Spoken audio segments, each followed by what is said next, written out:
Brother Mtokufa and Ngwenya, good to see you, man. It's good to be seen. Thank you, Brother King. I'm fantastic. I'm fantastic. How about you? Yeah, I'm pretty good, man. You looking well as well. The haberdashery is on point as always. Thank you, man.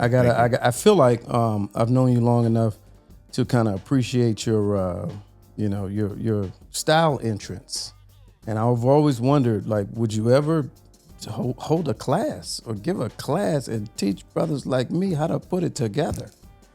I actually have done that before. Have you? I have. Okay. Something called the psychology of dress. You know, a lot of people used to call it like dress for success. Dress for success, yeah. Dress to impress. Yeah, dress to impress. I just think that's a little cheesy, but I think the impact of clothing is, what do people see when they see you? What do you see when you see you? So that's why I call it the psychology of dress. And you know, that's still fascinating to me, and the reason why I brought that up is because a lot of people, that know you, your identifier is your presentation. Has that always been a thing for you? It has. Ever since I was a kid, my dad had clothes horse, right? Closets. My mom is the same way. I've been ironing since probably before I could even talk, right? So I've been wearing school uniforms all of elementary school all the way to high school. So it's just what I know. But even with that, you said I've been ironing since I remember hating to iron. I love to iron, bro. I don't even know if I've mastered that skill yet as an adult. Yeah. Who loves to iron? Yeah. I have, when you go to a tailor and they have those big heavy irons with the big steam. Yeah. I have one of those at the house. Like it makes my ironing experience, like I iron my own suits if I don't want to take it to the dry cleaner. Now, is it a thing where you just appreciate the before and after? Yeah. It's the process. It's a labor of love, man. Yeah. It's a labor of love. Yeah. It's always about the process. And as we kind of look at things from an organizational standpoint, right? These days, people, politics, we're all looking to organizations and looking to a way to process the things that are going on. Yes. And one of the topics that I always hear is, what of this divine nine? What are the Black Greek sororities and fraternities doing? And we, of course, are members of Alpha Phi Alpha Fraternity Incorporated. Yes. What's that conversation like in your circles? So the question is always, why aren't we doing more? And I always ask, who's we? Because I'm doing a lot. You're doing a lot. And I always feel like people try to drop that we onto somebody else and they're not doing their fair share. So maybe they're projecting. Yeah. But the conversation is always, I'm giving my time, my talents, and my treasure to this organization that is bigger than me. Therefore, I should be receiving or reaping some sort of percentage of what I'm giving it. So that's how these conversations are couched, at least in my circle. In your circles.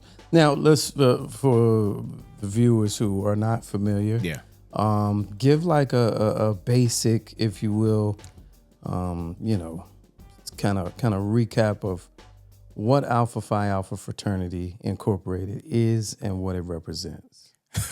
Yes. So Alpha Phi Alpha Fraternity Incorporated is the first Black intercollegiate fraternity in this country. For Black men. For Black men. I know it's a lot of words and people try to stumble across them, but this fraternity that we're a part of was started at Cornell University in Ithaca, New York. It's an Ivy League school, Ivy League institution. 7 Black men founded this, chartered it, and incorporated this organization. And this is 50, 60 years post 1865? Reconstruction, yeah. Reconstruction, thank you for that. So these are men who were able to graduate from high school, go to a top tier university, and being Black men, right? Still in the midst of all the mess that's going on in this country. And it quickly expanded. So they went from only focusing on college students. And then, once these college students graduated, they still wanted some semblance of camaraderie. Right, yeah. So there were graduate chapters or alumni chapters that were started, and it and it's spread. I don't want to say like a wildfire, but it's spread. Yeah. And there's a sense of belonging that we all cling to, whether it's your church, whether it's your fraternity, whether it's your school, your soccer club. And present day, you know, now there are chapters in every state in this country. We have chapters internationally. Yes. You know, even on the continent, which is obviously international, but our headquarters is in Baltimore, right? And we sit in one of 5 regions. We're in the eastern region here in Washington, D.C. And the eastern region is one of the largest regions, both in size as well as in population. Got it. And me as the district director of the MAAC, people always hear the MAAC, often hear the MAAC. Yeah, the MAAC is what is the MAAC? The MAAC is the Mid-Atlantic Association of Alpha Phi Alpha chapters. Got it. Right. So there are 34 chapters between Delaware, DC, and Maryland. 17 for college brothers, 17 for brothers who are not in college. We call them alumni chapters. Yeah. Now, this district is the 3rd largest district or constituency for people who are not a member of our fraternity. It's the 3rd largest district in the whole country for our frat. We have Texas and Georgia, who are the largest.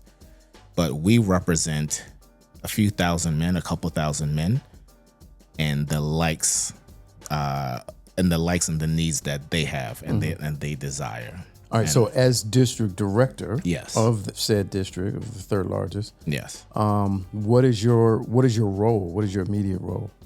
So the immediate role is the mouthpiece, the administrator, I corral the brothers' needs and ensure that things are moved forward. I'm also in charge of ensuring that the intake process is done without any issues. And when you say intake process, you mean the process that creates new members into the organization? That creates new members. Okay. That's correct. Into the larger organization. Into the larger organization. So, yes. So, a leadership position. Correct. What can you say speaks to where that came about? Because we went over style, presentation, process. What is it about you or your background and your upbringing that kind of instilled those leadership qualities in you? So I truly identify as a introvert, but most of the things that I do in my life force me to be an extrovert. I have very strong opinions and I have a very strong work ethic. So it pushes me to do things that others wouldn't want to do. So even as a child, I was teaching Sunday school, teaching, speaking on the rostrum at churches. I was part of the honors choir in the state of Maryland. Like, a lot of people don't know that. Yeah, I do. But I was always put in a position to give voice to the voiceless, because I may not look shy, but it's important. Like, I always fight for justice and I always fight for things to be fair. So I had to stand up for others from a very young age, whether it was family or friends or whoever it may be. Now, given your position within the MAAC, yes, or the district, yes, there's obviously mandates that come from the general organization, top down. What could you say is your main or primary objective with regards to the overall organization as it relates to your district that you lead? The main thing that I focus on is ensuring that our brand is consistent with what's going on in the general organization. The MAAC is an entity within Alpha Phi Alpha Fraternity Incorporated. I'm the president of this district, but there's still a Eastern Regional Vice President, who is the president or the vice president of the entire region, and he reports to the general president. There's nothing that I do that will supersede the region or the VP or the general organization. So I'm big on compliance, and I'm also big on protocol, as well as following the brand image from top down. So now, having said all of that and having that general understanding, it has come to my attention that you're trying a groundbreaking initiative very, very soon, something that has not been done with respect to the district conference. Correct. Can you talk a little bit about that and the brainchild behind that, and what made you want to put that innovation forward? Yeah. So first, we should talk about what the district, when it is, right? So the district conference is going to be this year, November 7th and November 8th at UDC, also known as the University of the District of Columbia. So this is a district conference for members of the organization. For members of the organization. Okay. Correct. They can come from the district, Maryland, DC, or Delaware, or they can fly in from wherever they want to. But the groundbreaking issue or matter that we're discussing is we're doing a public program or a public event. A public program Correct. at the district conference. Correct. Now, as I say it, I don't even, if I try to recollect, I don't think I've ever heard of anything like that. I've never seen the MAAC do a public program. I've seen public programs in other regions. Okay. But I've never seen the MAAC do one. Here. Okay. Yes. All right. So what is a public program and what is it? How does it add to a district conference? So I'll answer it in two ways. It's important for the brothers and the men of the MAAC to be humanized, right? There are a lot of us who go to conferences, conventions, and we spend 1, 2, 3, 4 days away from our family, and we can't tell our families what we do, or we're unable to tell our families what we do because, we're not a secret society, right? And I want to make that clear. But there are certain things within our organization that are not public. Yeah, they're confidential. Confidential, right? So what I want to do is ensure that my son, my wife, your father, your mother, your family can come and see what we do as alpha men, right? Absolutely. So we can sit and have these conversations. But what this public program, we're going to be inviting local and regional politicians to be able to speak to what they're doing for us. They have our votes. They want our money. So we need to be able to move the public position. We're also going to be inviting members of the other fraternities and sororities in this D9. I think you may have mentioned the D9. Divine Nine, yeah. The Divine Nine. And we're also going to be inviting public stakeholders, the community members who were impacted by the work that we do in our community. So it's not pomp and circumstance, but it's, hey, these folks are being impacted by our work and vice versa. So let's have a program to showcase what we're actually doing in DC and at large. So if I didn't know any better, that it's like an open house. Open house. For the district conference. And where everybody's welcome to see, the different projects that are currently underway. Correct. Future plans for initiatives that are coming along down the road, but also engage with the Brotherhood. Correct. And see us in our environment. That's correct. In our element. So that's outstanding. That's why I say it's groundbreaking, because a lot of times, for people who are familiar with national conventions, correct, there's a public program that normally precedes everything else that week. Yes. And it's literally open to the public. And it gives a chance for other organizations to come represent, pay tribute, give acknowledgments. And so you're doing it at the district level, because this district in particular, the MAAC, is such a stronghold in this area. Absolutely. Yeah. So it's kind of almost like it's on the map, but it's putting it on everybody else's calendar. Absolutely. And so this public program is happening November 7th. November 7th. We're starting at 6:30 p.m. So we will have you will be there. Hopefully that's not a surprise to you. Yeah. We're also going to have members of the DC Council. We're also going to have staff members from the U.S. Congress. We're going to have members of the State Department. We're hopefully getting some county executives. And we're also going to have people who really care about what's happening in DC, the current state of this city, the current state of this nation is a topic that people want to discuss. Yes. And we're going to be addressing that head on. It's not going to be divisive. It's not going to be cantankerous. It's going to be a public forum with the decorum and moderation and conversation around what you can do, what we can do, what they can do to push this country into a direction that's a little bit more consistent. And what I really like about the idea is the question of service always comes up. Yes. And relevancy whenever people tend to talk about these historic organizations. Correct. Are they still relevant? What are they doing? Correct. And I think a public program will give us a chance to show you. Correct.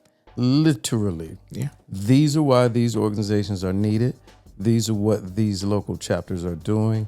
These are what these individual members are sacrificing in the name of service. Absolutely. And community. Absolutely. So I think that's going to be a big deal. I can't wait to be a part of it. I'm excited. You've clued me in on some of the special invited guests and some of the panelists, and we'll save that and let that be a surprise. But I look forward to it, and I'm glad you came up with the idea to kind of change the game. Yeah, absolutely. Basically, yeah, it's really that in a nutshell. It's changing the game. What do you feel? What is your approach to brotherhood? What does brotherhood mean to you in the fraternal sense? So now, before you answer, I'm gonna give you some time to answer. The reason why I'm asking this is because that's a big part of why people are in these organizations. Correct. Right? And so you have ascended to a level of leadership that kind of mirrors your professional career as well. And so a big part of that is the fellowship, social brotherhood aspect of it. Yes. So for the people who are may have voted for you, or they've seen you out, they're familiar, but now they're under your leadership. Yeah. Maybe they would like to know, well, what does that mean to you, Brother President? It's a good question.